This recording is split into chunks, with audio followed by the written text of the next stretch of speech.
Olá, boa noite a todos. Boa noite, professor Blasius, professora Fabíola, professora Márcia.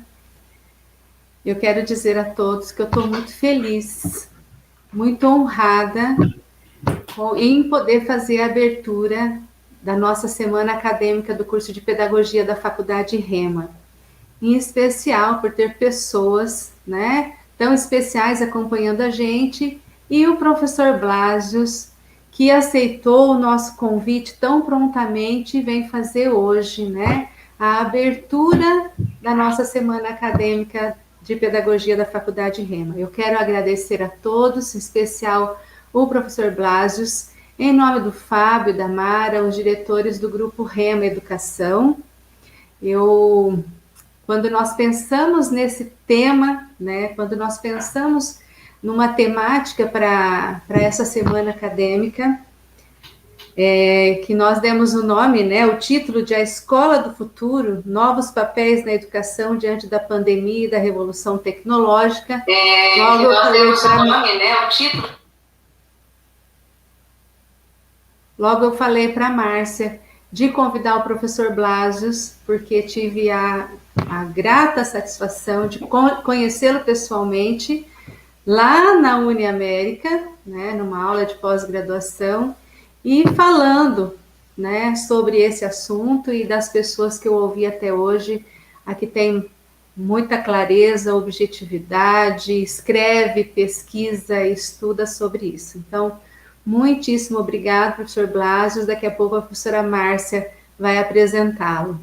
Também quero agradecer a professora Fabíola, que muito gentilmente vem hoje acompanhar essa live fazendo a interpretação em Libras, E para as pessoas surdas, em especial para a nossa aluna Jéssica Gabriele, do curso de Pedagogia.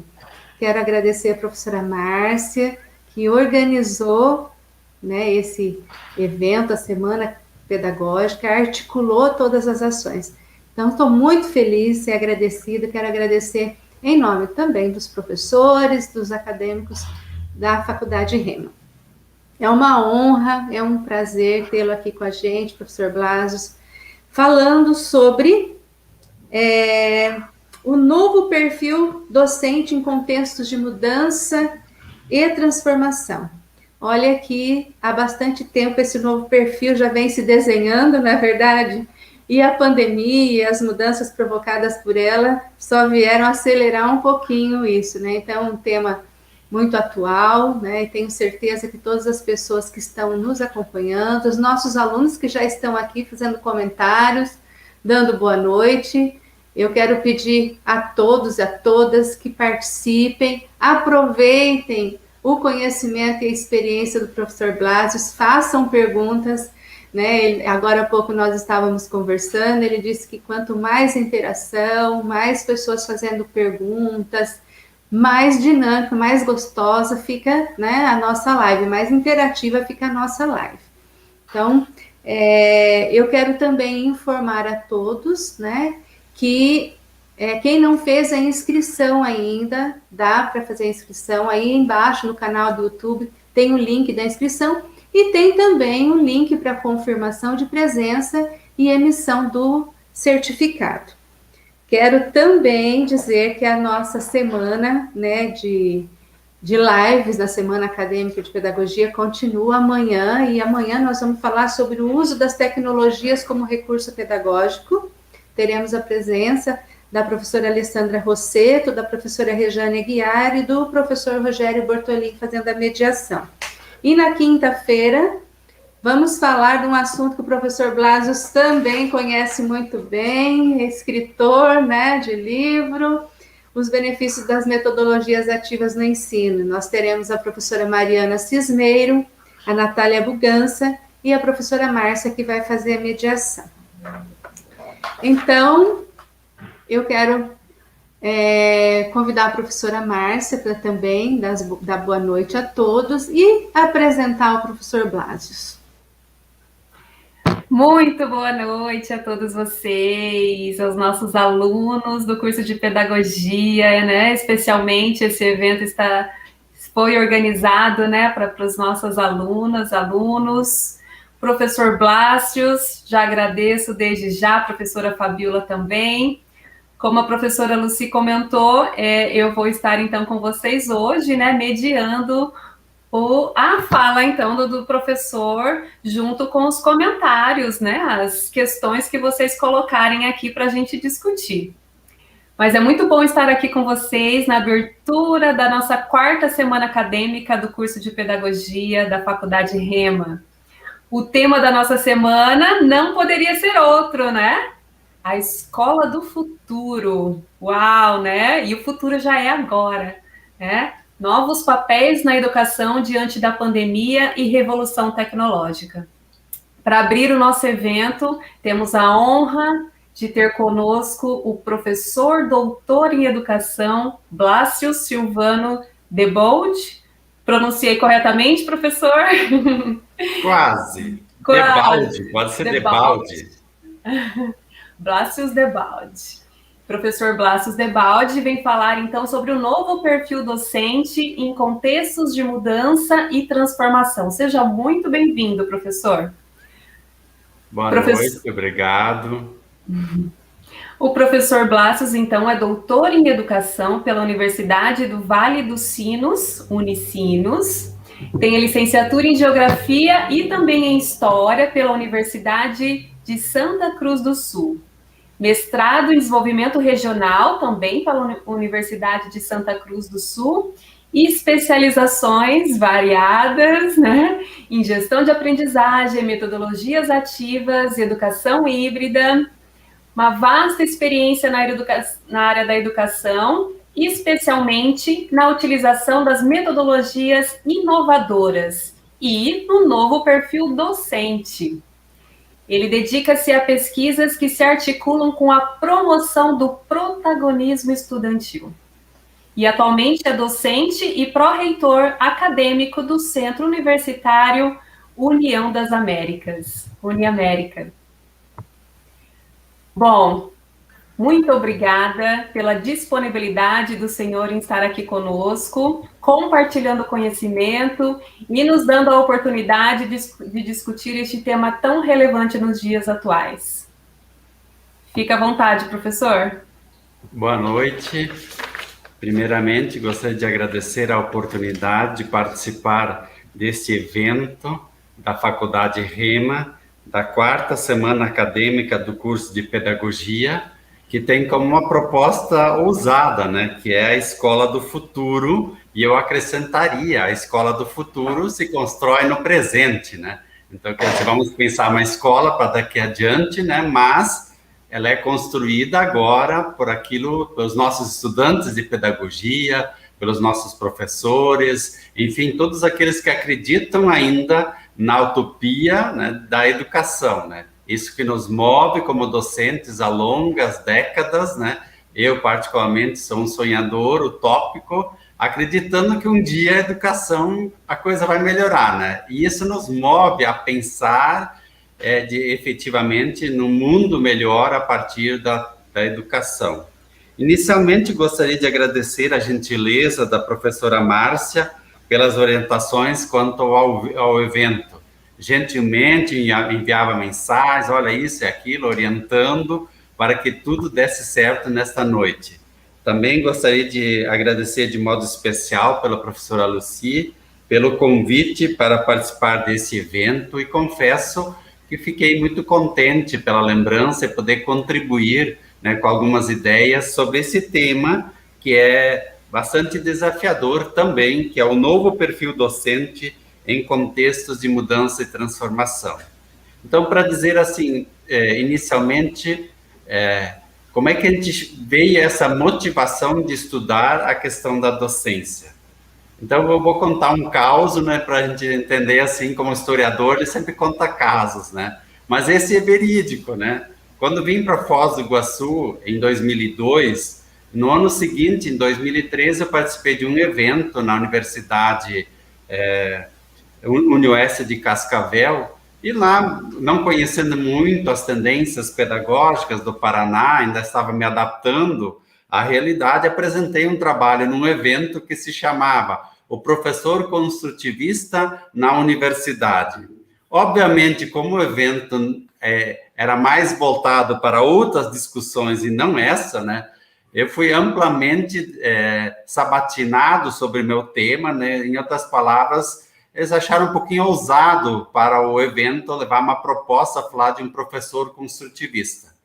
Eu viajando para casa comecei a pensar, aí está um foco de interesse, né? Se tantas pessoas se manifestaram, estavam dispostas a dialogar sobre esse tema, é porque aí eu tenho que começar a estudar. Então, foi a minha motivação de estudo, né, de iniciar a pesquisar, a entender um pouquinho mais como é que esse professor, ele atua, ele executa em sala de aula a sua função docente e, principalmente, entender um pouquinho mais essas questões, essas particularidades que movem a nossa profissão docente, né?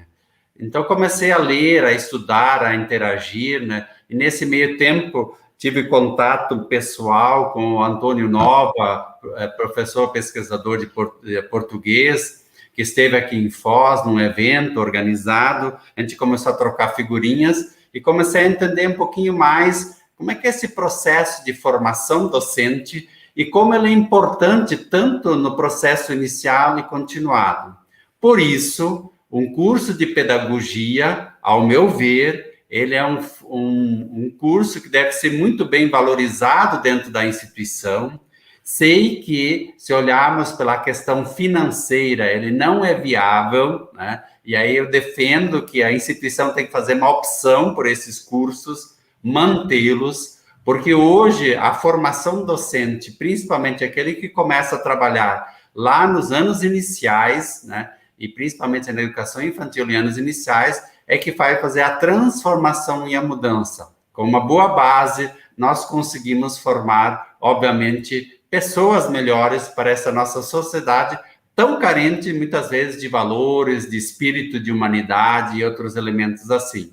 Basta ver tantas desgraças, né, diárias que a gente observa, né, de pessoas que são ceifadas, não pela Covid, mas por outras ações e também, obviamente, pela Covid, né? Então, gostaria de dizer assim que vamos ter uma conversa, né, na live a gente conversa, né? Como diz outro, vamos dar bastante pitacos para lá e para cá e eu convido aos participantes também de se manifestarem, fazerem suas perguntas, né? Ter a oportunidade de interagir e assim, dessa forma, a gente pode, então, conduzir bem esta noite. Parabenizo mais uma vez a REMA pela iniciativa de organizar este evento, mesmo em pandemia, mas é importante a gente continuar as discussões relativas à questão da formação docente, porque ela, como diz já o nosso saudoso e sempre pesquisador presente nas causas da docência, Pedro Demo, né? A qualidade da educação passa pela qualidade dos docentes. Márcia, você quer falar alguma coisa? Eu posso continuar, porque eu me empolgo, não? Eu quero falar. Fala primeiro, professora. Eu vou sair, vou deixá-los, né? Depois, no finalzinho, eu retorno. Uma boa live para todos nós. Tenho certeza, a gente já, pelo pouquinho que o professor falou, já deu para ter, né? Saber que realmente vai ser muito significativo. Sabe que a nossa missão, professor Blasius, é compartilhar conhecimentos e na área da educação e com isso poder transformar vidas. Eu tenho certeza que a sua experiência, a sua fala, o seu compartilhamento, né, do conhecimento, da sua experiência de vida, com certeza vai fazer a diferença para muita gente hoje. Eu agradeço novamente, me despeço e volto no finalzinho, tá bom? Até logo mais, até já. Professora Márcia, fique à vontade. Até logo, então, professora Lucy. Eu estou vendo bastante gente já acompanhando a gente aqui na live, né?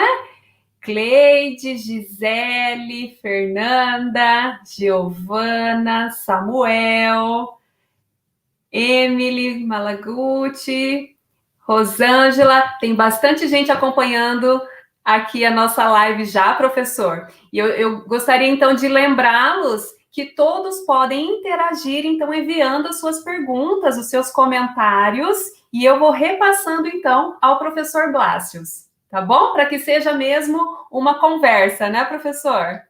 Isso, daí eu inicio provocando os participantes, né, que estão em curso de formação inicial, pedagogia, aos mais colegas da profissão, que já estão fazendo talvez a formação continuada nesse evento, de que, trazendo assim, quando a gente fala o novo perfil docente em contexto de mudanças e transformações ou transformação, a gente começa a pensar, então, mas o que muda? Se alguém me perguntasse assim, professor Blas, tá tudo bem, o título é bonito, né, chama atenção, mas o que muda? Né?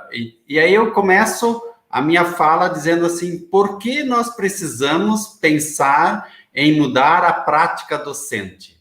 E aí eu trago para aqui 4 elementos que nos fazem pensar, porque esse processo tanto se fala em mudança, em transformação, na questão da atuação docente. E de antemão, aquele que está me acompanhando, você estudante de pedagogia, você docente da educação superior, da educação básica, seja onde estiver, né, você não vai encontrar novidades daquilo que eu vou trazer. A grande novidade em si está na execução de como a gente faz o nosso processo educativo. Então, o que muda com o advento da terceira década do século XXI não é, na verdade, as metodologias, a aprendizagem ativa, o protagonismo, todos esses discursos que estão por aí, e muitas vezes muito presentes nas instituições, seja de educação básica ou superior, mas o que muda efetivamente é o fazer docente em sala de aula, de que forma, como docente, eu conduzo essa interação com o meu estudante. E por isso é importante que os pedagogos já sejam formados, entendendo que a interação é que vai fazer a grande diferença no trabalho pedagógico. Então, nesse sentido, o que muda ou por que eu preciso mudar, né? Então, por que eu preciso mudar? Primeira questão que eu preciso levar em considerar num processo de quando a gente pensa a questão da mudança, está associada às profissões. Se nós olharmos para as profissões, né, como elas estavam há 10, 20, 30 anos atrás, a gente percebe que boa parte das profissões elas se adaptaram aos novos contextos e, portanto, a profissão docente também precisa passar por um processo de adaptação para dar conta dessa nova realidade que está aí. Então, nós, docentes, precisamos, sim, também nos adaptar. Isso significa o quê? Se, durante muito tempo, eu ensinava o meu estudante a ser um professor que transmitia conhecimentos, hoje eu não preciso mais ensinar um docente que seja um transmissor de conhecimentos, mas sim, eu preciso formar um docente capaz de ensinar o outro a aprender, ou seja, o nosso docente, o pedagogo, ele precisa ser capaz de ensinar uma criança, independentemente da situação que ela se encontra, ela precisa ajudar essa criança a aprender. Este é um grande desafio da profissão docente. Como eu, como docente, posso auxiliar o meu estudante a aprender. Então, para mim, é a primeira questão que chama atenção, que a profissão docente, ela está em mudança, em transformação, quando ela assume essa postura. Não mais eu, como docente, vou ensinar conteúdos, mas agora, como docente, eu preciso ensinar o outro a aprender. E aí, é um conjunto de elementos que eu vou trazer logo mais, que vão me ajudar a entender esse processo e como é que a gente pode fazer isso, então, no nosso dia a dia. O segundo elemento que chama a atenção, dentro desse contexto de mudança, por que mudar, eu chamo a atenção aos currículos, né? Nossos currículos, né, eles foram organizados para dar conta de um profissional que atendia ou tinha espaço, se nós falarmos há 20, 10 anos atrás.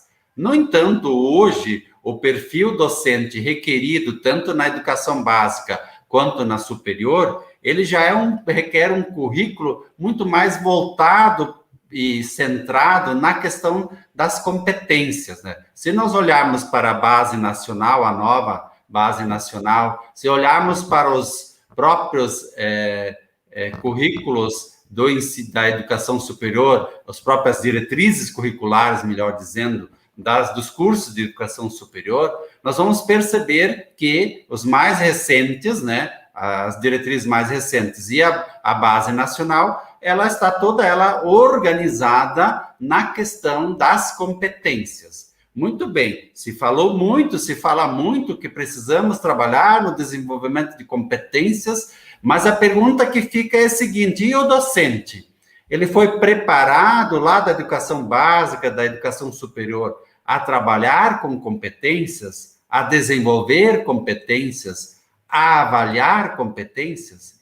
Creio que é aí que está, mais uma vez, que quando o governo decreta algo que vem de cima para baixo, ou seja, introduz ou coloca como norma legislativa a questão do trabalho das competências, no entanto, não prepara esse docente, não prepara as gestões para que eles possam trabalhar com as competências. Então, os currículos, eles se apresentam hoje muito mais voltados no desenvolvimento de competências do que para ensinar conteúdos. Logo mais eu vou especificar um pouco mais esse elemento.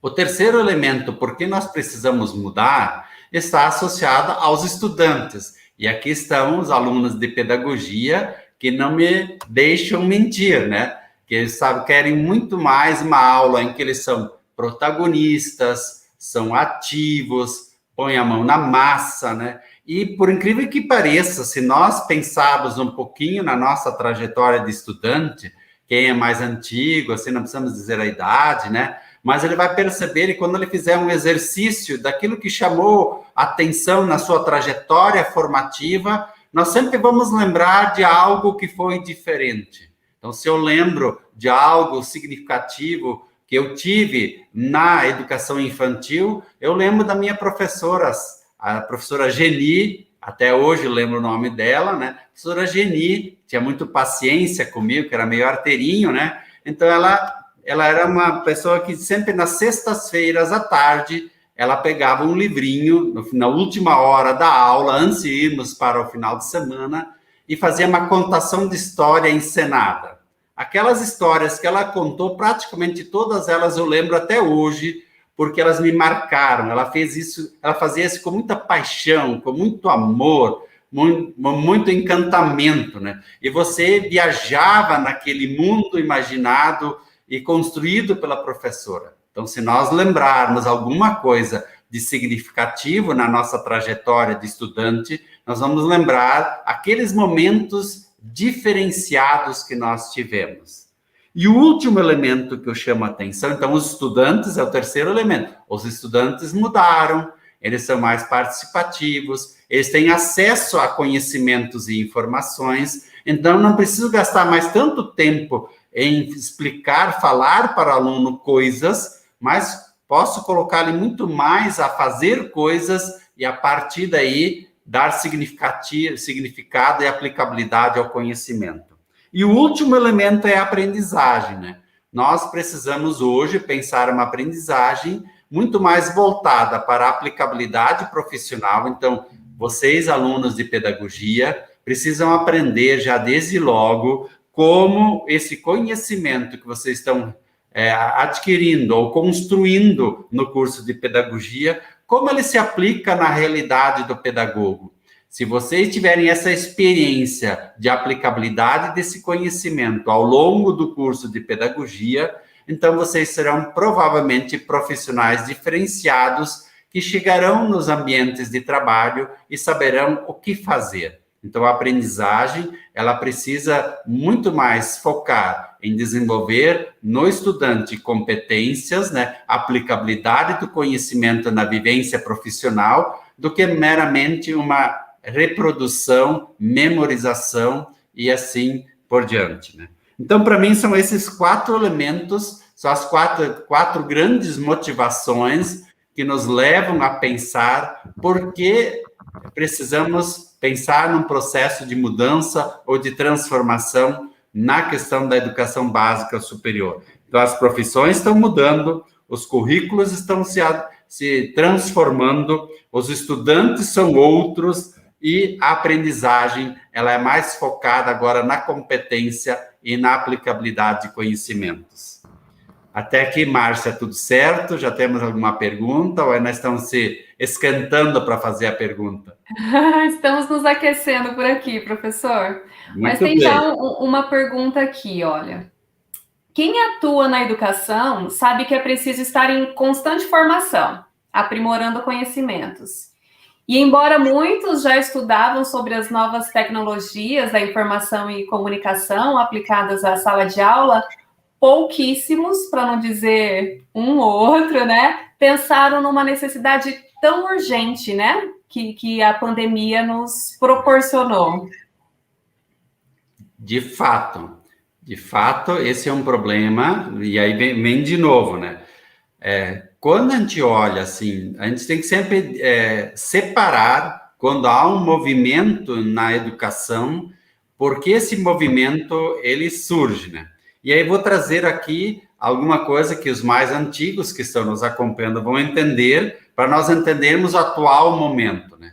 Se nós pensarmos assim na década de 80 e 90 do século 20, nós estávamos lá numa educação muito livresca, muito expositiva, e ocorreu um movimento, né, no Brasil, vindo, obviamente, pelos ventos do exterior, né, em que dizia que nós precisaríamos dinamizar a sala de aula, precisaríamos fazer mais práticas com os nossos estudantes, fazer mais atividades envolvendo a construção do estudante, e assim por diante. Então, se disseminou pelo Brasil afora muitas atividades com livros e publicações e eventos, nos instrumentalizando em técnicas. Então, você fazia uma formação que nem de hoje, né? E se o palestrante não apresentava pelo menos umas 4, 5 técnicas para você aplicar em sala de aula, o pessoal ia dizer, não, mas o cara não sabe de nada, ele não me nada de novo, não me ensinou nenhuma técnica para eu aplicar lá em sala de aula e assim por diante. Porque as pessoas tinham um entendimento que a técnica aprendida e replicada era um sinônimo de inovação. Se, volto a dizer, a técnica que nós aprendíamos nas décadas de 80, 90 e introduzíamos na sala de aula, ela meramente era criada e pensada para ensinar melhor o conteúdo, ou seja, nenhuma novidade. Assim também, o tempo presente, precisamos ter cuidado, né?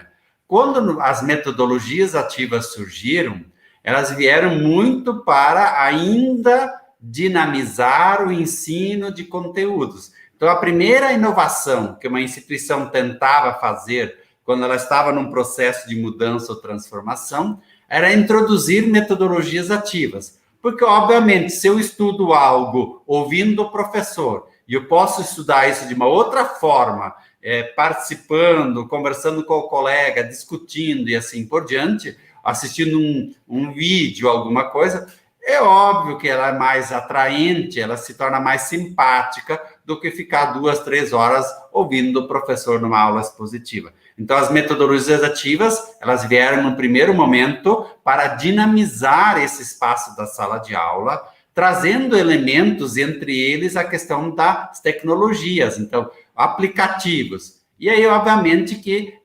muitos colegas nossos caíram na tentação de usar os aplicativos para traduzir aquilo que eles faziam de outra forma. Vou dar um exemplo, né? Aqueles que trabalhavam em algum momento com questões objetivas para fazer uma fixação, ele usava o Kahoot agora, colocava ele no aplicativo e aplicava o mesmo questionário, né? Quer dizer, onde é que estava a inovação? O aplicativo Kahoot, ele fazia o aluno pensar a dar uma resposta ou apenas ele precisava reproduzir aquilo que ele tinha memorizado? Então, nós temos que ter cuidado que os aplicativos, eles facilitam a nossa vida, mas sempre são meios, não são fins. Meios para que a aprendizagem seja mais significativa e mais eficaz. Então, a gente precisa ter o cuidado. E por isso que as tecnologias também, né?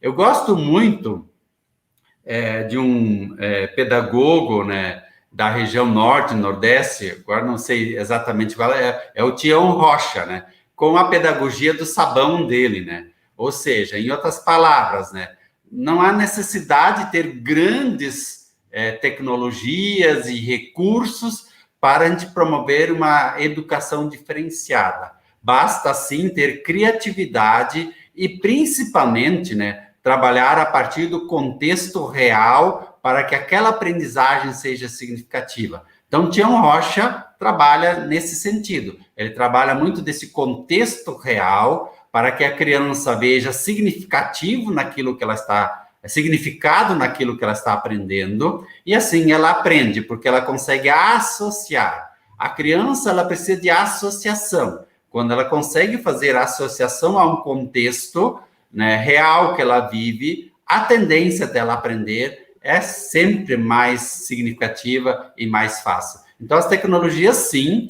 elas nesse momento, né, a partir de março do ano passado, elas deram passos gigantescos, né? Nós todos tivemos que nos adaptar de alguma outra forma para esse novo contexto. Por exemplo, se não tivesse a pandemia, provavelmente estaria lá num auditório falando com vocês, numa sala de aula, a gente poderia se ver olho no olho, as carinhas, né? E daria até para vaiar, que a gente ia ouvir a vaia, né? Então, assim, aqui, pelo menos, né, não dá para só bater palminhas e talvez fazer uma coisa, né? Mas não tem como, né? Então, já fico mais tranquilo, né? Brincadeiras à parte, mas para mostrar, assim, que a tecnologia, né, esse tempo que nos faz, ele nos aperfeiçoou para que a gente possa interagir com o aluno de uma forma melhor.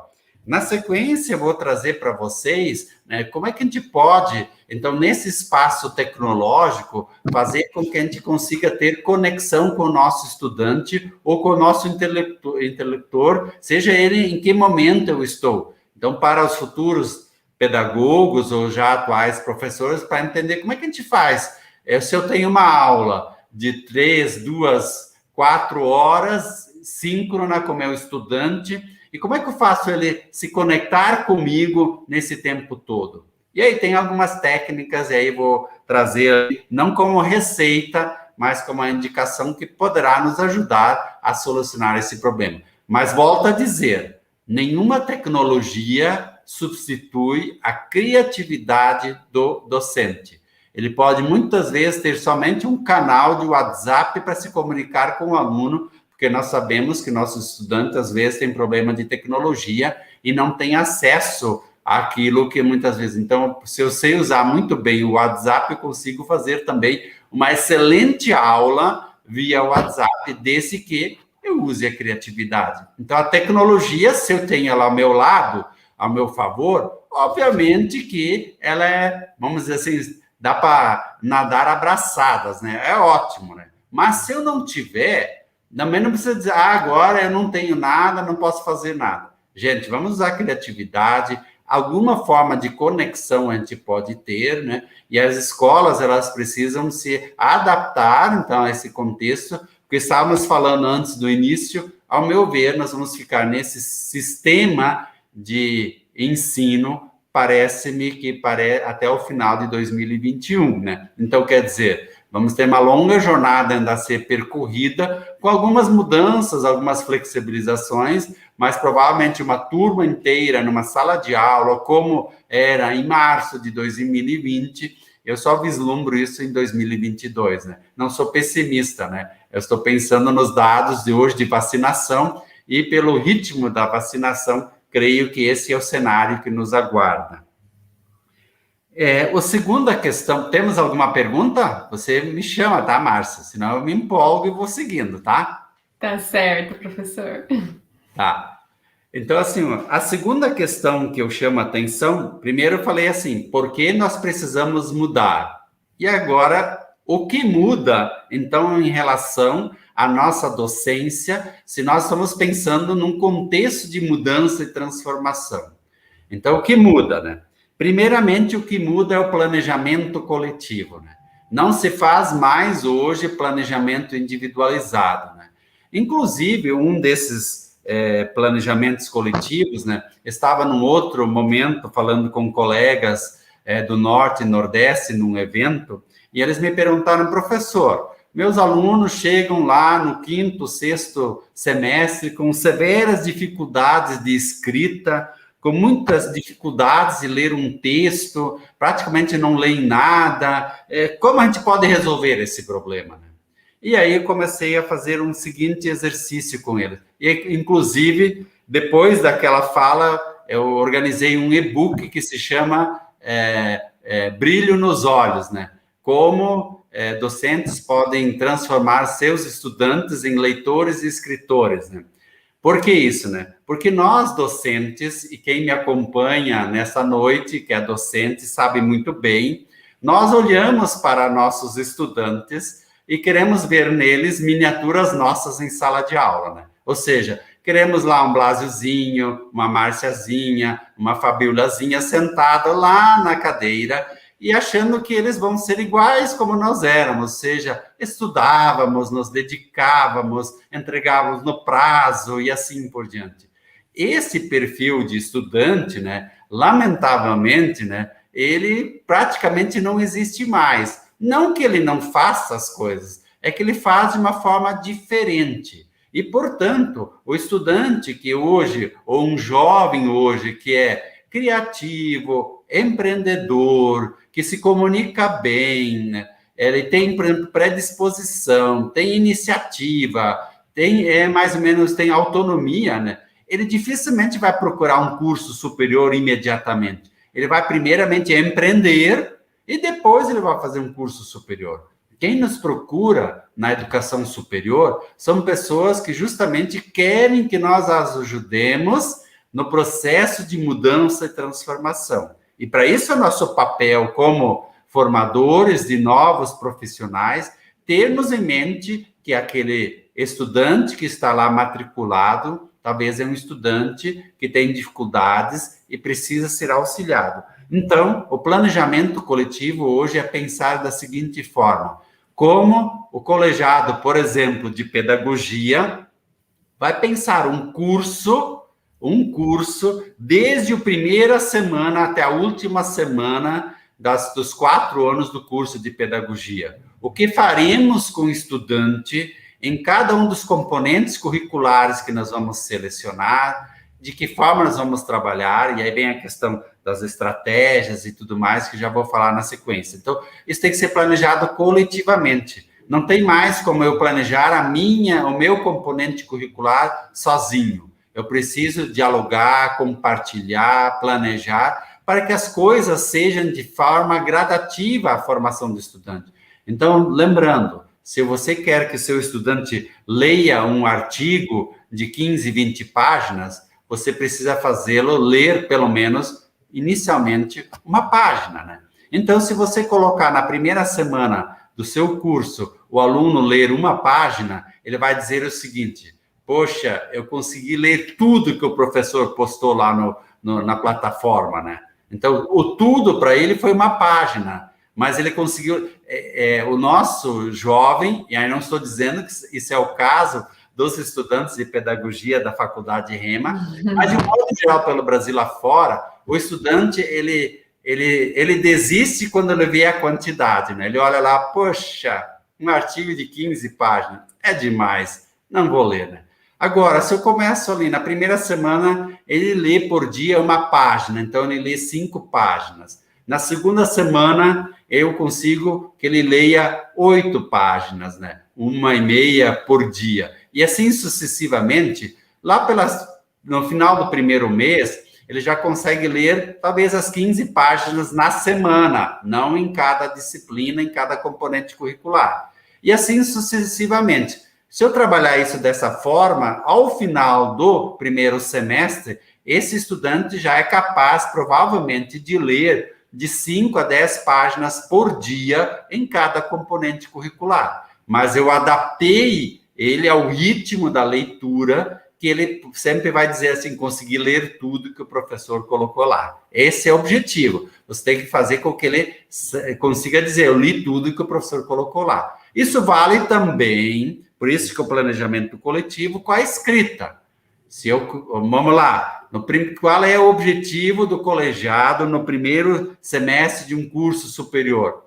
Que o estudante minimamente consiga escrever parágrafos que façam sentido. Daí vocês vão dizer, professor, você está estimulando que a gente não faça o nosso aluno escrever. Não, ele vai continuar escrevendo textos, resenhas, tudo que você quiser. Mas você tem que garantir que ele seja capaz de escrever 2 parágrafos com sentido. Depois, no segundo semestre, que ele consiga escrever já um texto com começo, meio e fim. No terceiro semestre, que ele consiga dialogar com autores utilizando citações. E assim por diante. Quando ele chegar lá na hora de fazer seu trabalho final de curso, quando for o caso dentro do curso, né? Ele vai dizer, o TCC, ou o trabalho de curso, moleza, já sei escrever. Você, como professor, não vai passar estresse para orientar, porque ele escreve bem. Você o educou a escrever bem, você não vai ter problemas e muito menos o aluno. Veja, é trabalho coletivo, não é um trabalho de um ou de outro. Nós precisamos coletivamente planejar de que forma nós vamos trabalhar e desenvolver, aperfeiçoar esse estudante. Então, o planejamento coletivo é a primeira coisa que muda. A segunda, eu preciso focar e selecionar as competências profissionais que serão desenvolvidas, né?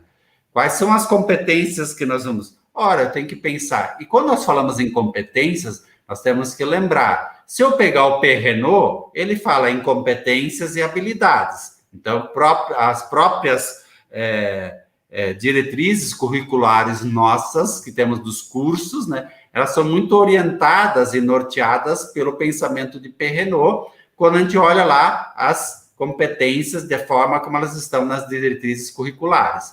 Agora, se eu quero ser um pouquinho mais ousado, eu vou pensar a competência sob a ótica do Zabala e Arnau, que dizem o seguinte: competências são compostas por conhecimento, habilidades e atitudes, né? Ou seja, nós vamos ensinar conhecimento, saber, habilidades, saber fazer e atitudes, fazer. Aí que está a essência dessa nova proposta de educação, seja básica ou superior. E é a segunda coisa que muda significativamente no nosso fazer docente. Então, eu vou desenvolver competências e não somente ensinar conteúdos. Para desenvolver competências, eu preciso de conhecimento, habilidades, atitudes, ou saber, saber fazer e fazer.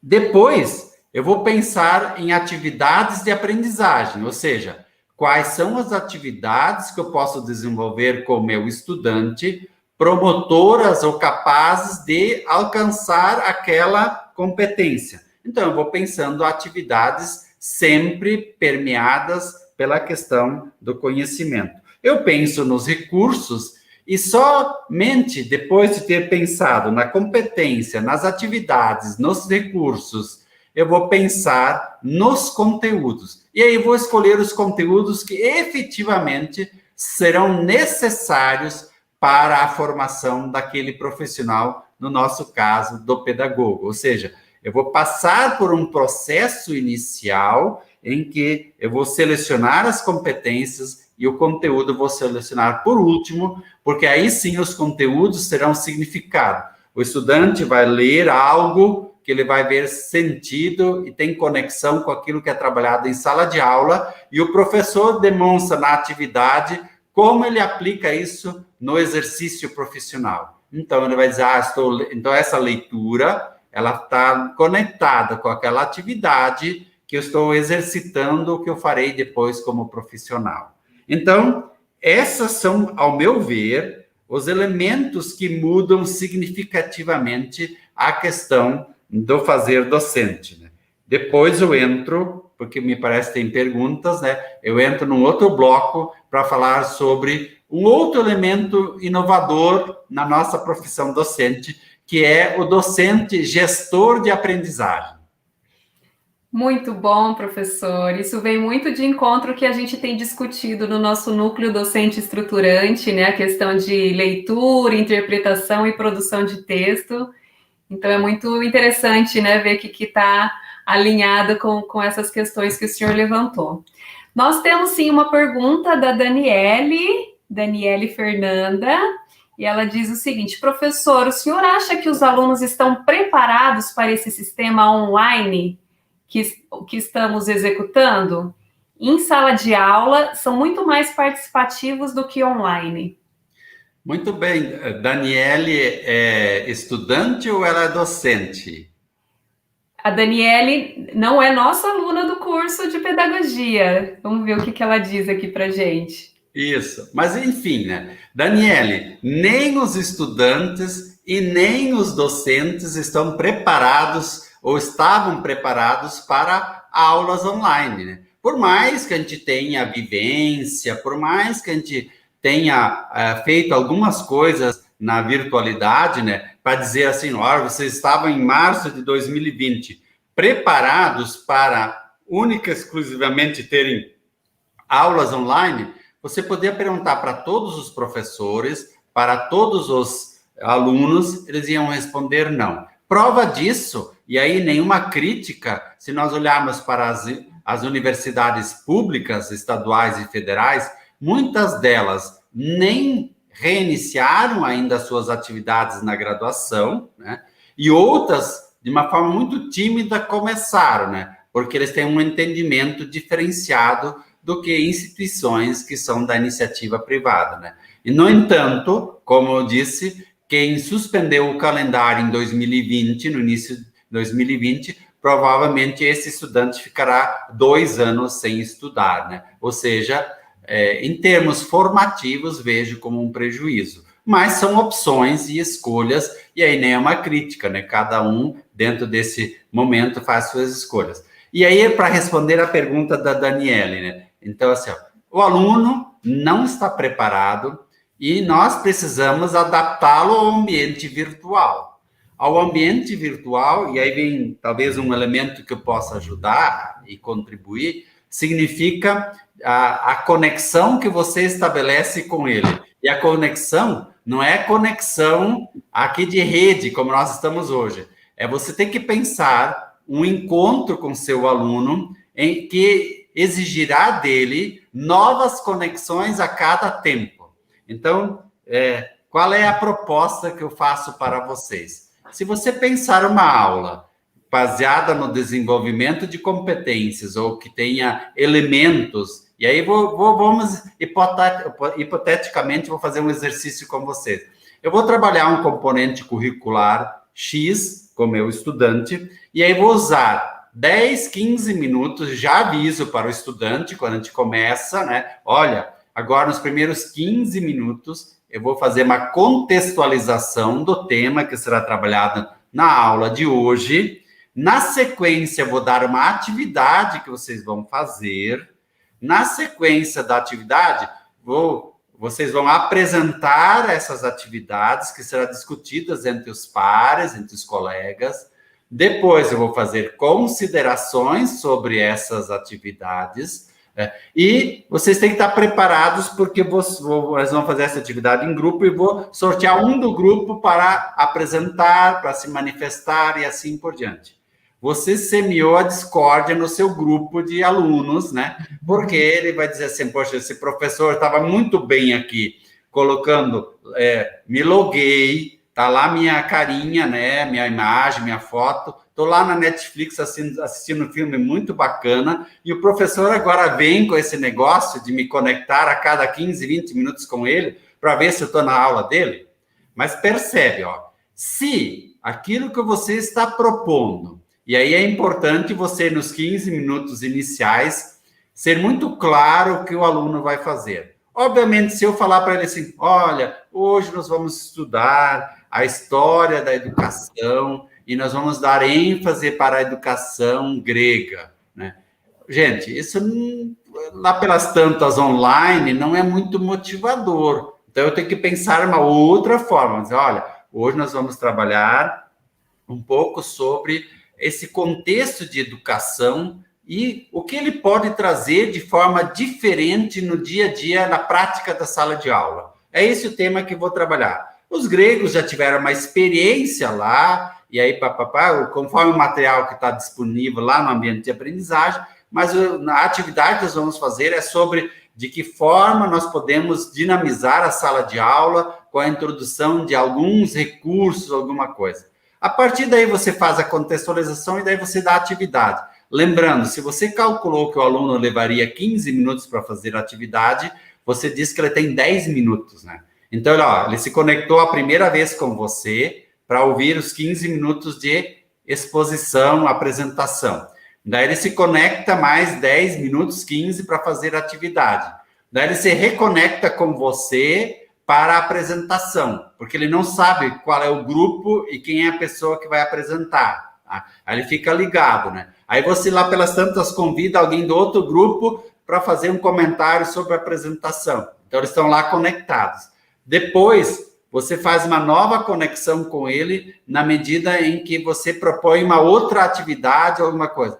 Você tem que quebrar a sua aula em tempos menores para que ele consiga sempre estar conectado com você. Ou seja, a cada 15, 20 minutos ele tem que ter uma nova conexão com você. Assim, obviamente, se for de forma significativa, aquilo que ele está estudando tem significado, tem aplicabilidade profissional, ele vai enxergar aquilo que ele está aprendendo, que isso vai impactar diretamente no fazer dele. Então, esse estudante estará conectado com você durante esse tempo que ele está. Então, nós precisamos nos adaptar como docentes a esse tempo de virtualidade, e uma delas é você quebrar, gerar novas conexões continuamente, e isso a neurociência nos ajuda também, que também no encontro presencial, nós precisamos também fazer isso, né? Porque quando a gente acha, mas o aluno está muito presente em sala de aula, o aluno ou uma parte dos alunos, né? Quando a gente olhar, a grande maioria, né, nem todos participam nos encontros presenciais. E aí, esse é o desafio nosso, né? Então, a neurociência nos ajuda a dizer assim, quando eu coloco quebras na minha organização de sala de aula, eu faço com que o meu estudante se conecte continuamente comigo. Então, assim, uma exposição inicial, depois uma atividade, uma apresentação, uma nova explicação, um complemento, uma discussão nova, um elemento de aprofundamento. Você tem que fazer quebras para que ele, cada momento, ele perceba que tem algo novo. Acho que agora começou a ter interesse. Muitas perguntas aqui. A Daniele Fernanda Costa, né, nos respondeu aqui, dizendo que é professora da rede estadual há 24 anos, professor. E ela tem percebido muita resistência por parte dos alunos, né? Por isso, o questionamento. A Giovana Fernandes também fez uma pergunta aqui, mas acredito que o senhor já tenha respondido, né? Como fazer com que os alunos participem mais durante as aulas? Que foi justamente essa fala, né? De fazer essas quebras. Muito interessante também essa questão da neurociência. Eu sei que alguns alunos do nosso curso de pedagogia têm essa disciplina no momento, e muito pertinente, né? Que a gente discuta sobre essas novas formas, né, de tempo, né, de cronometrar as atividades em sala de aula. Giovana Francisco está fazendo aqui uma pergunta. Boa noite, professor. E sobre os alunos com algum tipo de deficiência, qual seria a sua opinião? Ensiná-los dessa forma online? Acredito que seja bem mais complicado, ela está se posicionando aqui.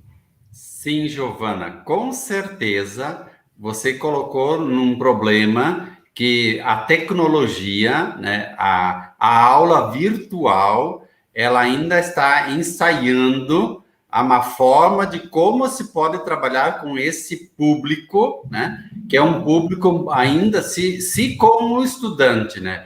Que já tem mais facilidade, é complicado, esse estudante com alguma deficiência, com certeza, também é um desafio maior ainda do docente. Então, assim, ó, eu concordo com você que é difícil, né? É complicado ainda mais, e aí vem todo um processo. Por que é difícil?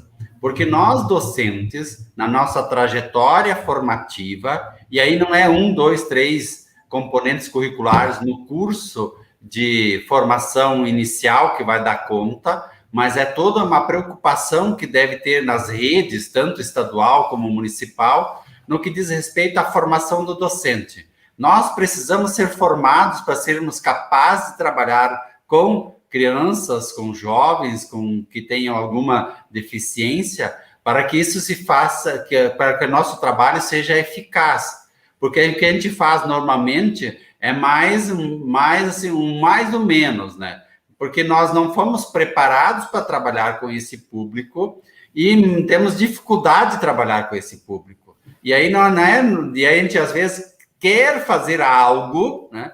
E a gente tenta fazer isso, mas a gente vê e percebe que falta-nos, muitas vezes, ferramentas, formação para que a gente possa trabalhar. Então, eu concordo com você, Giovana, é difícil você trabalhar, né, de uma forma virtual, não que seja impossível, né, mas isso já requer estudo, formação, já ter um perfil, uma pessoa preparada, né, que realmente tem uma formação, ela é capaz de trabalhar com alunos, com estudantes deficientes. Agora, no senso comum dos docentes, que não tem uma preparação, uma formação, é muito difícil, né? E a questão da participação das aulas, né? Os alunos participaram, já respondi, mas é muito interessante a gente pensar assim, né? O aluno participa daquilo que é significativo para ele, né? O que é significativo? A gente tem que pensar sempre numa educação que desafia o estudante a pensar, e não só em conhecimentos, mas de um desafio em que ele precisa aplicar os conhecimentos. Quando eu faço isso, por exemplo, a Giovana Francisco, ela trouxe um desafio que poderia ser muito bem trabalhado num componente curricular que tem dentro do curso de pedagogia, quando a gente trabalha com a questão das dificuldades de aprendizagem, outro componente, né? Dizer assim, como a gente pode trabalhar com estudantes, né, com deficiência em ambientes virtuais. Imagina o desafio que o estudante de pedagogia tem para pensar estratégias, em recursos, em possibilidades para solucionar um desafio. E quanto ele precisa estudar para conseguir resolver o desafio. Então, às vezes, a gente tem muita ânsia, como professor, querer ensinar o aluno muito conteúdo, né? Ele é importante, né? Mas lembram-se, o conteúdo explicado, o ensinado, ele só surte efeito mediante uma pergunta, uma dúvida ou para uma determinada resolução de um desafio. Porque lá ele precisa daquilo para ser aplicado. Quando ele aprende algo que é aplicável, né, no mundo do trabalho, na profissão ou no exercício profissional, então ele vai perceber que aquilo lá dá sentido de estudar, né? E por isso que muitas vezes na educação básica nós erramos quando nós trabalhamos muito com questões abstratas e não trazemos para a sala de aula desafios que estão muito no mundo real, que fariam o estudante a estudar mais, entender mais, compreender mais e aprender. Aprender não é memorizar e decorar e fazer uma prova e ir bem na prova. Aprender é ser capaz de compreender algo, aplicar isso que ele aprendeu e, principalmente, demonstrar daquilo que ele aprendeu na medida que ele consegue explicar para outra pessoa. Então, a aprendizagem é algo um pouco mais complexo do que meramente memorizar e reproduzir. Então, às vezes, nós temos uma preocupação de ensinar tudo para o nosso estudante e esquecemos de ensinar a ele como ele precisa estudar para ele conseguir aprender. E por isso, e aí nenhuma crítica, gente, mas por isso o Brasil ele tem baixo desempenho nos índices, né, nas avaliações, né, porque o nosso estudante, ele decora, ele memoriza para fazer avaliações, mas ele não sabe, ele não aprende e não sabe aplicar o conhecimento.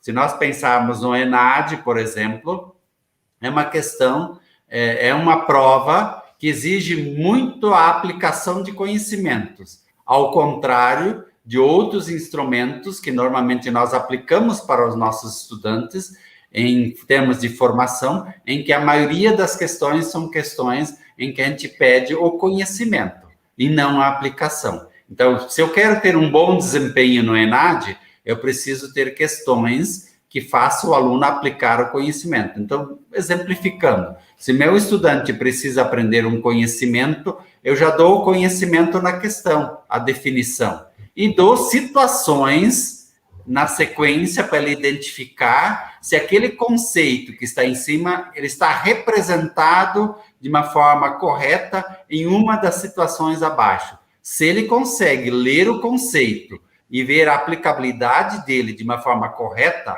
é porque ele aprendeu. Então, é uma questão de a gente poder avaliar até que ponto a gente tem realmente compreensão e aprendizagem. Esse é o desafio. E o docente, nesse sentido, e aí é o terceiro item que eu gostaria de abordar, né? É o docente gestor de aprendizagem. O que é o gestor? O gestor, ele fica atento em relação aos estudantes que ele tem. Ele identifica, faz diagnósticos e corrige durante o processo.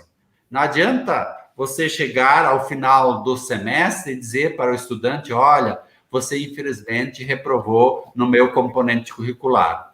Você tem que fazer diagnósticos e ao longo do semestre trabalhar com ele para superar essa dificuldade. Seria a mesma coisa de nós, com sintomas de Covid, irmos no médico e o médico nos dizer assim, sim, você tem sintomas de Covid, mas vai para casa, descansa, né, que vai passar. Aí você piora, né? Aí você volta no médico. Diz, não, já falei, você tem sintomas de Covid, mas vai para casa, né? Toma um chazinho que vai passar, né? Aí você volta já da terceira vez, já com todos os sintomas, já quase precisando de intubação, e o médico diz assim, não, eu já falei que você tem sintomas de Covid, mas, ó, vai para casa, vai passar, né, que não sei o quê. Nenhum médico faria uma prescrição assim para um paciente, né? No entanto, nós, muitas vezes, como docentes, fazemos isso. Olha, né, você, quem é pai e mãe, já deve ter ouvido lá no dia da entrega do boletim, né? Olha, seu filho tem dificuldade em matemática no primeiro bimestre, né? Aí, tudo bem. No segundo bimestre, olha, pai, seu filho tem dificuldade em matemática, né? Ora, se o professor já diagnosticou no primeiro semestre, no primeiro bimestre, que a criança tem dificuldade em matemática, qual é essa dificuldade? Como é que eu posso superar? Veja se agora o pai vem e você diz o seguinte para o pai no primeiro bimestre. Pai, seu filho tem dificuldade em matemática. A escola já fez isso e não é suficiente. Recomendamos que você em casa, se você tem condições, faça mais isso. E se possível, se tem condições financeiras, ter alguém para ajudar, pelo menos até ele conseguir dar essa virada inicial e ter uma compreensão melhor. Olha, você está dizendo, né, fez um diagnóstico, você já mostrou tudo que você já fez, né, e principalmente está convidando o pai e a mãe para se envolverem também no processo, para que encontrem a solução ou a melhor solução para o seu filho, para o estudante. É isso que nós chamamos de uma educação que olha o processo. Provavelmente, se nós fizermos isso na educação superior, também acontece, né? Eu sempre fico assim meio... a gente diz assim, a gente se preocupa um pouco com a educação, porque nós passamos, principalmente o estudante, da educação básica, ele passa 7 anos praticamente tendo 5 aulas semanais de matemática e de língua portuguesa ao longo dos 7 anos do ensino fundamental 2 e do ensino médio, né? E, no entanto, ele chega, às vezes, ao final do percurso dele, tendo sérias dificuldades na escrita e sérias dificuldades também em algumas questões da matemática. Ora, se ele passa tanto tempo na escola, qual é o problema, então? O problema é que cada docente e cada série pensa uma estratégia de forma individualizada. Agora, se fosse pensado de forma coletiva, né, no 5º ano ou no 6º ano, nós vamos atacar essas lacunas ou essas dificuldades do estudante.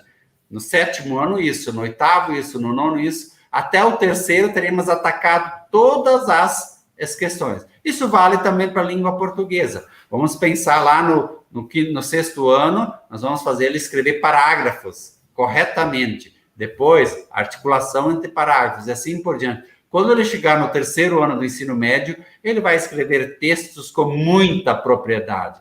Mas isso tem que ser um trabalho coletivo de quem trabalha a matemática e o português, ou a língua portuguesa. Aqui estou citando apenas 2 áreas a título de exemplo, né, para a gente entender. Então, quer dizer, processo, nós como gestor de aprendizagem, esse docente de gestor de aprendizagem, ele é aquele que tem um radar ampliado.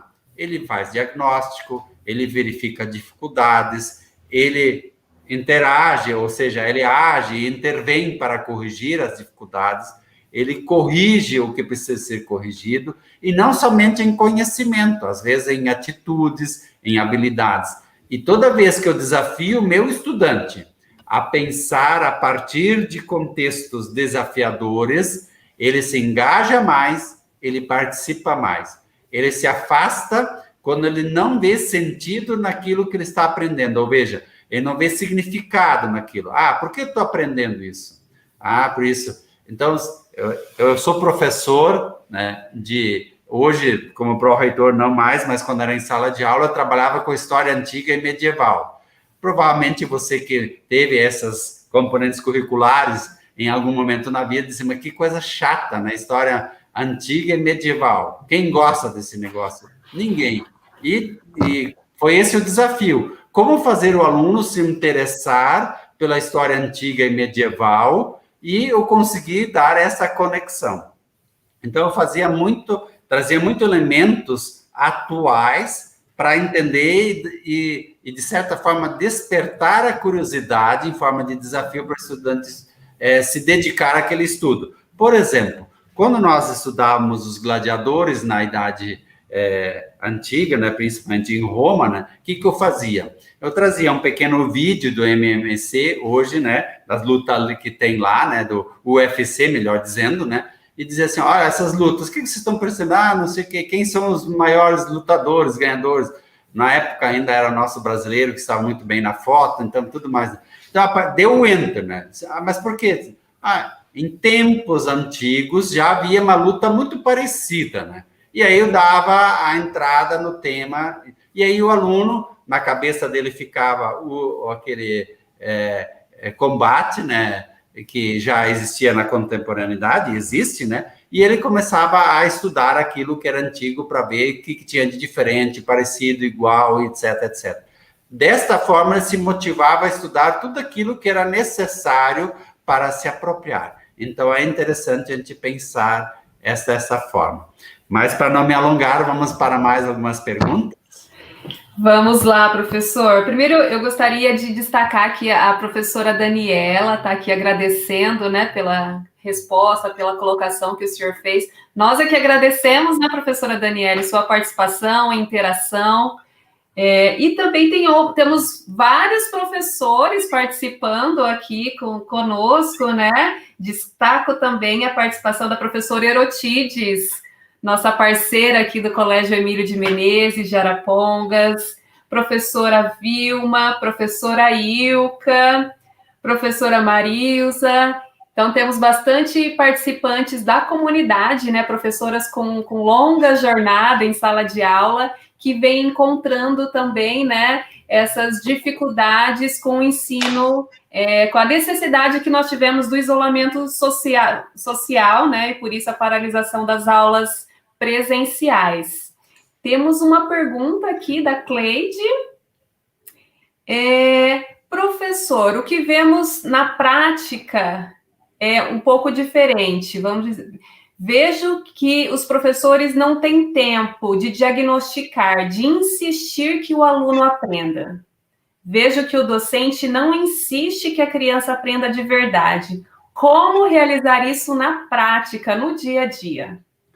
Muito bem. Veja, normalmente, né, um docente que trabalha na educação básica ou superior, ele tem uma quantidade maior de alunos em sala de aula do que é recomendável para fazer um processo individualizado de aprendizagem.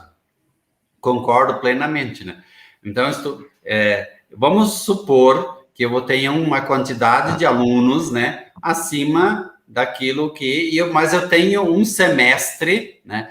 Se for na educação básica, eu tenho um ano letivo com aquela turma para trabalhar, e eu tenho lá 50, 60 alunos em sala de aula. Como é que eu me organizo? Aí vem uma questão que o gestor, o docente gestor, ele precisa ser capaz também de fazer a gestão do tempo dele. O que significa isso, né? Significa que se eu tenho uma turma, e aí vamos pegar agora primeiramente um exemplo na educação superior, né? Se eu tenho uma turma, né, de pedagogia, e vamos supor que tenha 50 alunos na turma, né? Se você quer resolver o problema sozinho, né, você como docente daqueles 50 alunos, obviamente que você vai trabalhar dobrado, né? Por isso, lembra, numa minha fala anterior, eu dizia planejamento coletivo. Então, por que não, naquele semestre, você fatiar a turma, se são 5 componentes curriculares, então vamos dividir, né? Professor A vai ser responsável por 10, 10, 10, 10. E cada um de nós vai cuidar desses 10, né? Com muito amor e carinho para ver as dificuldades e tudo mais. E aí eu vou avisar, né? Eu sou professor de um componente curricular, né? E identifico que a dificuldade não é do meu componente curricular, mas, por exemplo, é da professora Márcia. Daí eu disse, Márcia, olha, a Cleide, a Daniela, sei lá, o que tem dificuldade, né?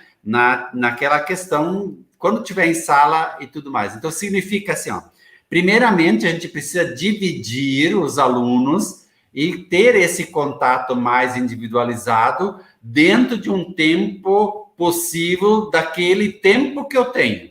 Então, se eu tenho uma aula por semana com os meus estudantes, e essa aula é de 3 horas, e eu tenho 50 alunos, eu preciso organizar um tempo, enquanto que eles fazem as atividades, lá os 15, 20 minutos, para que eu sempre converse com 1, 2, 3 alunos por semana, para que pelo menos 2 a 3 vezes no semestre eu converso de forma individualizada com cada aluno.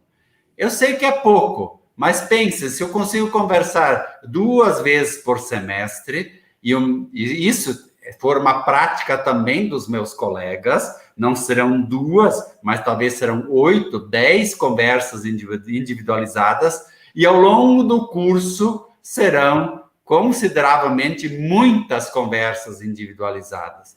E por que eu insisto nessa questão da individualização? Todos nós, né, menos os estudantes de pedagogia, mas os demais, em algum momento nós fizemos um curso de especialização, mestrado ou doutorado. E nós tivemos vários componentes curriculares que eram obrigatórios para a gente cumprir os créditos, mas tenho certeza, o que marcou cada um de vocês foi o momento em que você interagiu com o seu professor orientador do trabalho final da especialização, da dissertação ou da tese. Quando esse orientador te trazia contribuições, orientações, sugestões, a própria pré-banca, né, quando tem os colegas que contribuem para melhorar, esses momentos foram mais significativos de todo o processo formativo. Não que as componentes curriculares, os créditos, não tenham sido importantes, mas provavelmente o que marcou você foi esse momento individualizado com o orientador. Então, nesse sentido, como é que a gente realiza isso na prática? Primeiro, Cleide, você tem que pensar, e aí a sugestão é, se eu trabalho na educação básica ou superior, trazer uma proposta em forma de desafio. Ah, professor, mas vamos pensar um professor que trabalha na educação básica e entra 4, 5 vezes a semana na sala de aula. Todo dia? Não. Se você quer todo dia, se você é a primeira vez que está pensando uma proposta desafiadora para seus alunos, faça uma vez por semana. Uma vez por semana é possível, né?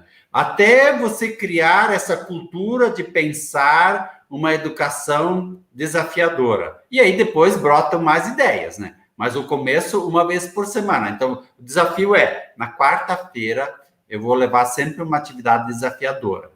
Agora, compare a quarta-feira com os demais dias. Quando é que o aluno está mais empolgado? Quando o aluno participa mais, seja no momento presencial ou virtual? Em que momento ele interage mais, ele se mostra mais motivado? E aí você vai percebendo que, quando tem um desafio, quando é algo que ele participa, que ele aplica, ele consegue desenvolver mais, se engajar mais. Então, é importante, né?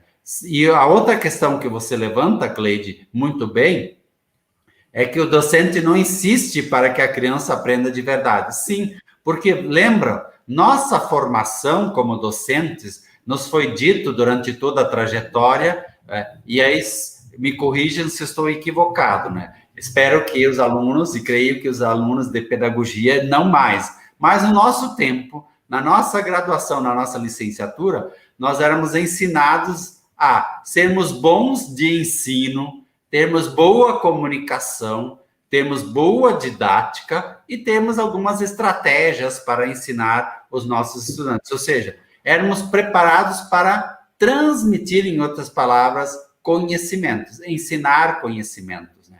Não nos foi feito nenhum desafio de pensar no nosso processo de formação, de como faço o aluno aprender. Que esse é, para mim, um dos grandes desafios da proposta que vocês colocam como a escola do futuro. A escola do futuro ela tem que se preocupar com esse desafio.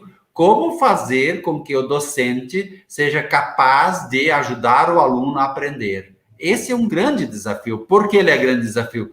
Porque isso requer investimento em formação. Gente, nós não conseguimos fazer isso por conta própria. Eu vejo isso na instituição onde eu trabalho, onde uma das atividades é acompanhar o desempenho dos docentes, eu analiso atividades que eles planejam, instrumentos avaliativos que eles elaboram, acompanho eles em sala de aula, e eles têm ainda muitas dificuldades de pensar sobre uma ótica desafiadora de aplicação dos conhecimentos. E por que isso? Porque toda a trajetória formativa deles foi voltada para ensinar conteúdos, ensinar conhecimentos. Então, se a gente muda, nós mudamos como docentes na medida em que nós tivermos formação e acompanhamento nos primeiros meses. Aquilo que o nosso Antônio Nova sempre diz, né? Precisa haver uma residência pedagógica, acompanhar esse docente quando ele tenta fazer alguma coisa de diferente, de mudança, para que ele tenha alguém para conversar. Isso que eu estou fazendo está adequado, não está adequado? O que eu posso melhorar, aperfeiçoar? Agora, não é um desafio simples, não é fácil. E talvez o começo seria as redes de educação, seja elas municipais, estaduais, começar a pensar numa formação de fato continuada. Começar uma coisa e ter continuidade e acompanhamento. Aí sim, nós vamos ter docentes qualificados, não que não estejam os atuais, mas qualificados no sentido assim, para trabalhar com a questão das competências que estão aí, né? Tem tempo para nós nos ajustar, para pensarmos uma educação mais desafiadora e, principalmente, olhar a educação como um processo.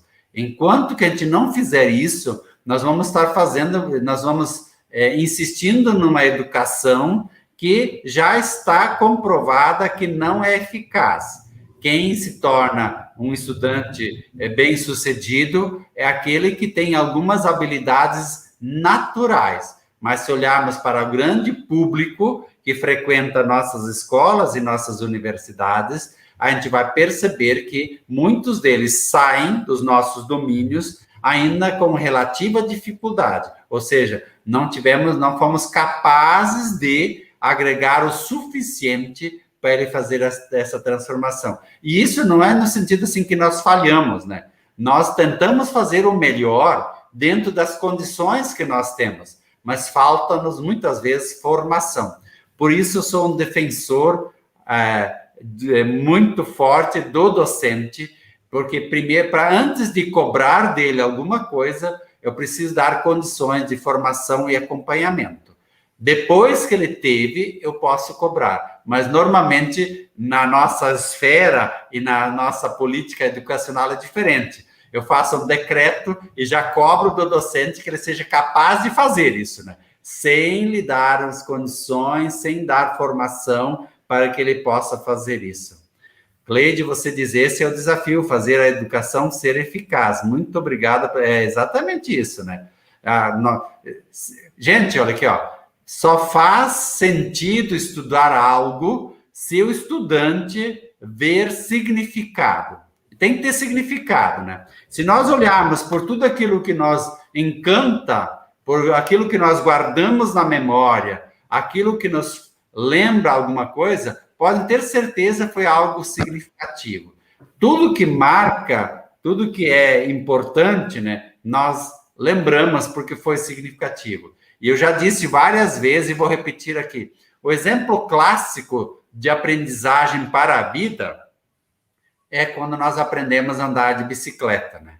Ninguém vem com manual e diz assim, ó, olha, estuda esse manual de como se aprende a andar de bicicleta, né? Ninguém também diz assim, olha, o conceito, a teoria, o equilíbrio, isso, nada.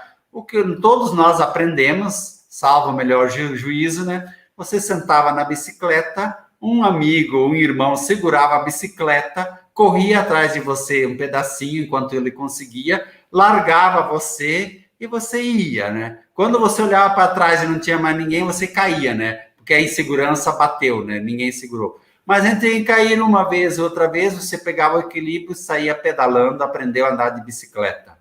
E mesmo que você passe 10, 15, 20 anos sem andar de bicicleta, quando você pega uma bicicleta, você mesmo sai meio desequilibrado no início, mas você vai e sai andando de bicicleta. Por quê? Porque você aprendeu, você não decorou andar de bicicleta, você aprendeu a andar, você colocou a mão na massa, teve que se equilibrar, você teve que pedalar, ter coordenação motora, uma série de coisas, mas você aprendeu. Transfiram isso agora para o mundo da sala de aula. Quando eu trouxer uma proposta em que o aluno se enxerga não mais como um estudante, né? E aí estou falando agora em termos de educação superior, quando o aluno não se enxerga mais como estudante de pedagogia, mas como um pedagogo, a sua decisão será diferente. Uma coisa é fazer uma atividade para entregar para a professora Márcia. A outra, se a professora Márcia me pede um posicionamento, uma postura de pedagogo em formação. Opa, aí a coisa fica mais séria, entende? Então, teve essa situação na escola tal. Vamos pensar, estou trabalhando gestão de conflitos com os meus estudantes de pedagogia, eu trago uma situação real, simulada de gestão de conflitos. Agora, se você fosse pedagogo da instituição, o que você faria, né? Aí ninguém vai ficar assim. Diferentemente, se olha os conflitos, agora faça uma análise dessa situação. Vai fazer análise como estudante, vai entregar para o professor, tudo certo. Agora, se você colocou responsabilidade para ele, agora, se você fosse pedagogo, o que você faria? Aí ele vai estudar, ele vai pegar a legislação, ele vai estudar muito mais do que ele estudaria ouvindo você falar sobre gestão de conflitos, porque ele não quer fazer feio, né? Porque como pedagogo, cresce as costas, né? eu preciso dar mais amparado, eu preciso defender depois. A professora vai me pedir porque eu tomei aquela decisão. Então, eu tenho que ter argumentos, entende? Muda o contexto. O aluno da educação básica é a mesma coisa. Quantas coisas nós aprendemos e nós perguntávamos para os nossos professores, eles não sabiam explicar por que estávamos aprendendo. Agora, quando você falar assim, olha, agora nós vamos aprender a questão das etapas lá, das 3 fases da água, né? Não sei se é essa expressão, não lembro direito. Status da água. Status da água, né? Muito bem. Uma coisa é eu colocar lá para ele, né? Que, fazer o desenho no quadro, né? Com a Ele vai aprender a memorizar. Diferentemente, se eu fizer com ele um exercício prático, né? Quais são os estados físicos da água? E aí, quando ele se vê no compromisso de observação e tudo mais, análise e tudo mais, é outra questão. Então, se nós queremos transformar a educação, e para vocês que têm como propósito uma escola do futuro, dê significado à aprendizagem. Quando a aprendizagem for significativa, nós teremos estudantes empenhados, ativos, e porque aí a aprendizagem ela se torna ativa. Eu já nem falo mais em metodologias ativas. Para mim, isso é um conceito superado. Nós precisamos falar agora de aprendizagem ativa, né? Como transformar o meu aluno ativo em sala de aula, aprendendo e principalmente aplicando conhecimento em situações reais. Muito bom, professor. O pessoal também está dando feedback aqui super positivo. As colocações muito propícias, né? Quero agradecer aqui a participação do professor Rogério Bortolin, né? Que faz parte do nosso corpo docente, professora Alessandra também, do curso de administração, e tantos outros professores, né? Além dos nossos alunos, mais professores, toda a comunidade participando aqui conosco. Bom, dia 20 de maio é o Dia do Pedagogo, né? Nós estamos, então, na semana de comemoração do Dia do Pedagogo, um profissional que precisou se reinventar, né? Diante de tudo que vem acontecendo, né? Porque não é possível cogitar que a educação pare, né? Então, eu queria, para a gente poder... Deixa eu ver, tem mais uma pergunta ali, ó. Colocações aqui, um grande desafio realmente fazer a educação ser eficaz.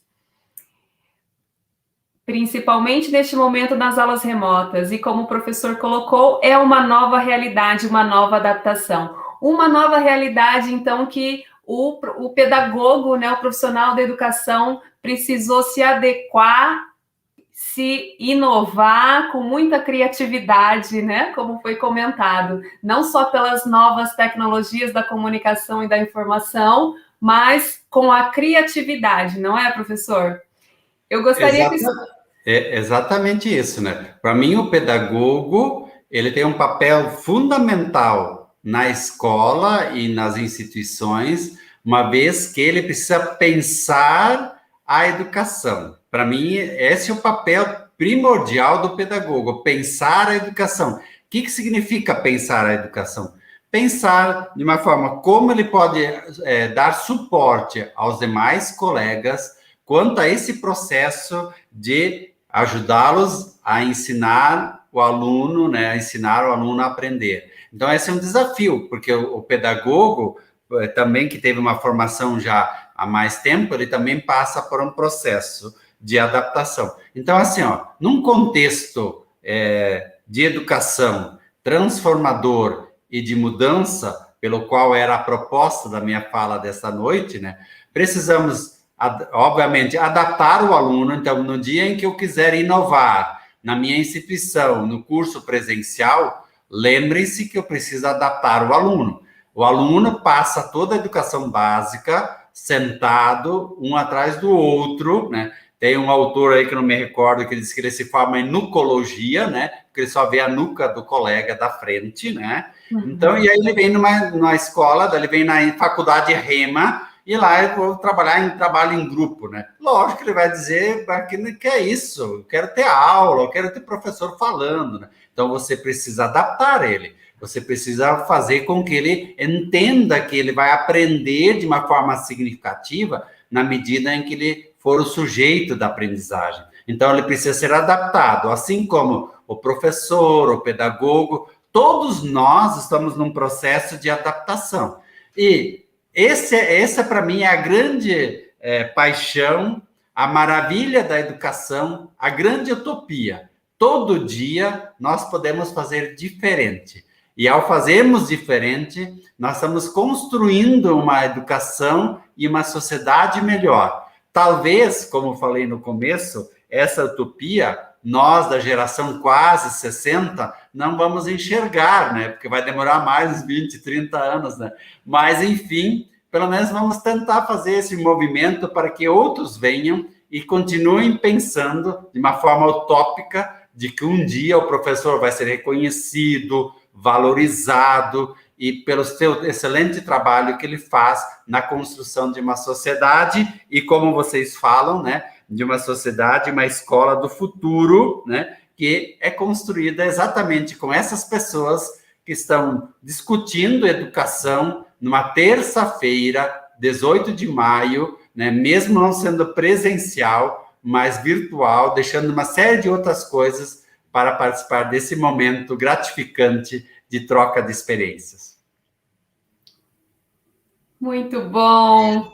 Os feedbacks continuam chegando aqui, né? Professora Tatiane Garbellini, obrigada.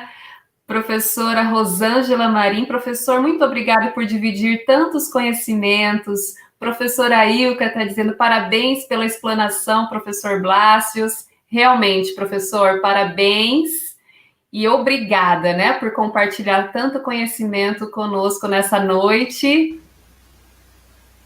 Eu vou passar a palavra agora para a professora Lucy. Oi, quando eu volto, né, professor, já sabe que é hora de encerrar, e a gente vai encerrar com um gostinho de quero mais. Quero aproveitar esse momento e fazer um convite, assim que tiver a oportunidade, o professor já está convidado para visitar a Faculdade Rema. Eu já fui na Uniamérica, agora o professor vem na Faculdade Rema em Arapongas, tá? Seja muito bem-vindo. Nós estamos construindo uma faculdade nova, um prédio novo. Acredito que quando o professor vier, a gente já vai estar num prédio novo. E eu quero agradecer, né? Fiquei aqui nos bastidores, só curtindo, aproveitando e muito feliz, né, com suas palavras. A abertura realmente foi significativa, porque você falou um pouquinho de tudo que nós vamos abordar durante a semana, né? E especialmente sobre o perfil desse profissional do futuro, né? Eu fiz aqui algumas anotações, especialmente quando o professor falou sobre o que é aprender, né? Aprender é compreender de fato algo, né? Poder aplicar e demonstrar isso, explicando para uma outra pessoa. A gente sempre fala isso para os nossos alunos e para os nossos professores, né, a professora Márcia? Então, é uma live para a gente assistir, depois assistir de novo e assistir de novo. O bom é que ela vai ficar no nosso canal do YouTube, né? E a gente vai ter a oportunidade de rever. Suas contribuições foram muito significativas, muito pertinentes. Nós temos muitos desafios nessa escola do futuro que a gente está construindo no presente, né? Muitos desafios especialmente com a formação de professores, que é a nossa lida de todos os dias, né? Então, muitíssimo obrigado. Eu quero agradecer à professora Fabíola, muito querida, né, que está com a gente hoje fazendo a interpretação em Libras. Quero agradecer muitíssimo a professora Márcia e professor Blásios, em nome do Fábio, da Mari, agradeço. Volto a dizer que para nós é um prazer, é uma honra tê-lo nesse dia, né? Nesse dia 18, uma terça-feira, trocando compartilhando experiências, compartilhando conhecimento. Eu quero deixar a palavra aberta para o senhor para que a gente possa fazer um encerramento. Para mim foi uma alegria compartilhar esse momento com vocês. Sempre para mim é uma alegria falar de educação, falar do professor, do docente, porque eu insisto, e a minha bandeira de luta, se nós não investirmos em formação docente, nós não vamos dar qualidade à educação. E aí nenhum demérito para dizer de que nós somos mal formados ou alguma coisa, nada disso. Eu sempre penso que se nós conseguimos investir em formação, melhorar o nosso docente, para ele consiga melhorar ainda mais o que ele já faz muito bem, então sim estaremos num caminho que de fato vai transformar a educação. E insisto nessa minha mensagem final, que aquele docente que se sentiu tocado com minha fala, tente colocar uma educação provocativa, desafiadora, focada na questão de aprender. Lembre-se, você docente em formação e você docente que já atua, você é corresponsável pela aprendizagem do seu estudante. E, portanto, não mais para ensinar os conhecimentos, mas sim ensinar ele a aprender. Agradeço mais uma vez pela oportunidade, pelo convite, e também, sim, vou visitar assim que a gente puder viajar um pouquinho, vou aparecer lá, e também, sim, em outros momentos a gente puder conversar, também pode contar conosco. Sim, seria uma alegria para nós também ter a oportunidade de levar os nossos professores ou os nossos acadêmicos até a Uniamérica. Eu tive a oportunidade de conhecer, foi um prazer, e também aprendi muito, né? Professor, só para registrar, Lucina, que assim, estou aqui, quem me deu essa oportunidade foi a Faculdade REMA, mas também a própria Centro Universitário União das Américas também concordou em participar do evento, então sinto-me também agradecido pelo Centro Universitário União das Américas por ter disponibilizado esse tempo de conversa com vocês. Então, também tenho que agradecer à instituição que possibilitou esse encontro. Sim, nós agradecemos muito. Professor, eu também quero aproveitar esses minutinhos para parabenizar todos os pedagogos, né, essa semana comemorativa do Dia do Pedagogo, aos nossos professores pedagogos, aos nossos acadêmicos quase pedagogos, né, um pezinho lá, né, já quase formados, e dizer que a nossa responsabilidade é muito grande, como o professor disse, a responsabilidade de pensar a educação, né, então, os nossos parabéns, nosso desejo que todos nós possamos compreender a importância da formação contínua, né, como professor a gente não pode parar nunca, né, e esse momento é um momento, é um privilégio para nós de formação. Muito obrigada. Professora Márcia. Eu quero novamente agradecer, né? Foram momentos aqui bastante significativos, muito válidos, né? E continuo lendo aqui os comentários, eu vejo que todos os participantes gostaram muito. A Tatiane, a nossa aluna de pedagogia, está dizendo que com certeza vou levar para mim toda a fala.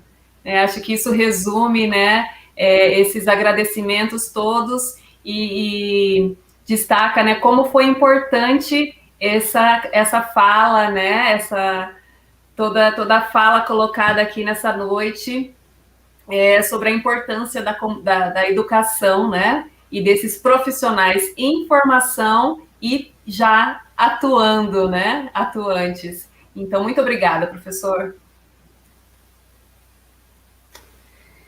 Muito obrigada, gente. Uma boa noite a todos. Muito obrigada, professor Blas, Fabiola, um abraço, Márcia. Fiquem com Deus e a gente se encontra. Amanhã tem mais, né? Amanhã, dia 19, nós temos a professora Alessandra Rosseto, a professora Rejane Aguiar, mediado pelo professor Rogério, falando sobre o uso das tecnologias como recurso pedagógico. Não dá para faltar. Um abraço, gente. Fiquem com Deus.